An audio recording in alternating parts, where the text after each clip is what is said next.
વડગામ તાલુકા જનસેવા કેન્દ્ર વડગામ જનસેવા કેન્દ્ર છે કે જે અલગ અલગ માણસોની સેવા થાય.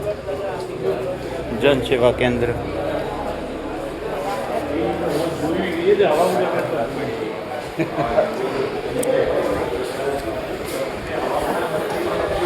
સિયા સાહેબને મળ્યા હતા તમે? આ સાહેબે શું કીધું? આ સાહેબ ક્યાં છે? હા, મળતો નથી કે આ રાઈટ સાહેબ હતા ને?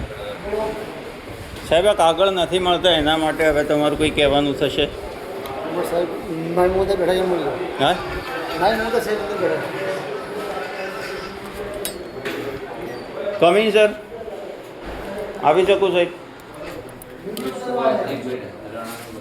આવી જાઓ. બોલો જે શું કીધું સાહેબે? ત્યાં ગયો મામલતદાર સાહેબ હોય મોકલ્યો હતો. હા, હું સાહેબને મળ્યો એટલે કે તમારો કાગળિયા મળતો નથી. તમારે એક નોંધ લેવાની છે, નોંધ નથી મળતી એ જ ને? બરાબર. આ પટ્ટાવાળાને પૂછ્યું એટલે કે મહિના ચેડ્યા. કઈ તારીખે આપેલી છે તમે અરજી સાહેબ? બોલો કાકા.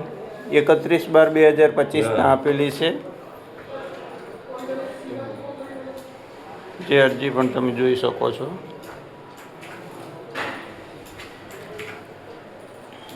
સાહેબ આ બાબતે તમારું કંઈ કહેવાનું થશે? જવાબ આપી દીધો એને જૂની નોંધ છે એ રેકર્ડ છોકરો કાકા રૂબરૂ આવ્યા હતા. હા, એ નહીં એમના જોડે રાખીને ઉપર શોધખોળ કરી હતી પણ કાગળ મળતા નહીં. કાગળ મળતા નથી. એને જવાબ આપી દીધો. સાહેબે એમ કીધું હતું કાગળ કાગળ મળતા નથી. નથી મળતા. બરાબર. તો સાહેબ આ કાગળ ક્યાં મળશે હવે? તમને કંઈ માહિતી ખરી? ઓકે. એટલે જૂનું રેકર્ડ છે એટલે શોધ્યું ના મળે તો અમારું કોઈ જવાબ એમને આપી દીધો. ઓકે.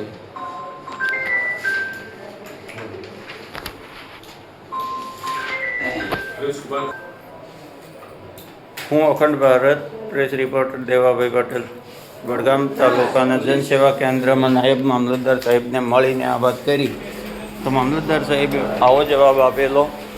12 જનસેવા કેન્દ્રમાં બેઠા એ લોકોએ પણ મને આવો જવાબ આપેલો છે કે ભાઈ કાગળ મળતા નથી, તમે મામલતદાર સાહેબને મળી લો.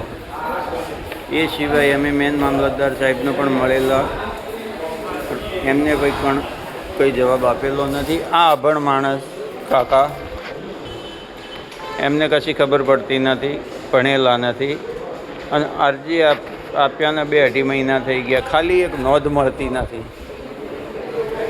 આમ પબ્લિક માટેનું શું કરવું? સરકારે કોઈ પગલાં લેવાની જરૂર છે કે નહીં એ જ.